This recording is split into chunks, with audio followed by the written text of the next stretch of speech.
Hello students. So today we have completed 3 chapters in history and 1 in civics. So today we will be discussing India in the 18th century. That is chapter 4. So in this chapter we will be discussing about Mughals, how Mughals they lost their prominence over India. Although the later Mughals were very influential, but still they lost their prominence in India, and by the definition of it and by gradually what happened, the Britishers they gained control over India and made India their colony. So let's see what the book says about India in the 18th century. The Mughal Empire flourished under the great Mughals, the first of whom was Babur and the last Aurangzeb. The great Mughals, when we discuss about great Mughals, the first Mughal that ruled India was Babur, and amongst the last Mughals, the last ruler that ruled India was Aurangzeb. After Aurangzeb's death in 1707, the empire declined rapidly and the Mughals lost control over many of their provinces. As central authority weakened, the northwestern frontiers left unprotected attracted foreign invasions. So what happened after Aurangzeb's death in 1707, many Mughal provinces lost their balance and they lost their controls. And what also happened that northwestern frontiers, in what happened that they were left unprotected and they attracted foreign invasion. Foreign invasion means somebody coming from a foreign nation to take control over the host nation. This exposed the weakness of the Mughals. Taking advantage of these conditions, the English and French trading companies joined the regional powers in the competition for political authority. So what happened? Northwestern frontiers were left unprotected. So what happens? The French and the English, who had already set up their ports and their trading centers, they started establishing controls. During the time of later Mughals only, the Britishers had come to India to be as a trader. They were not basically trying to be rulers, but they were trying to be traders and making inroads in the path of the nation. So what happened? They came and they started their trading, and during the course of time they themselves became rulers when the rule of Mughals was weakened. In the mid-18th century, the Mughals, the Marathas and the English East India Company were the chief contenders for political supremacy in India. By the end of 18th centuries, the British emerged victorious and brought large parts of India under their control.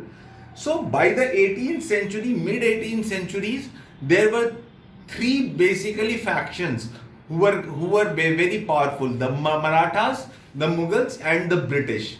But by the end of 18th centuries, British emerged as victorious and they established control over India. So Mughals lost their power, Marathas lost their power, and Britishers they became the supreme rulers.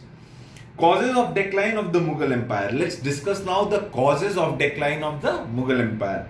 Several causes, both within the empire and outside it, led to the decline of the Mughal Empire. There are many causes inside the Mughal Empire and as well as outside its territories that led to the decline of Mughal Empire.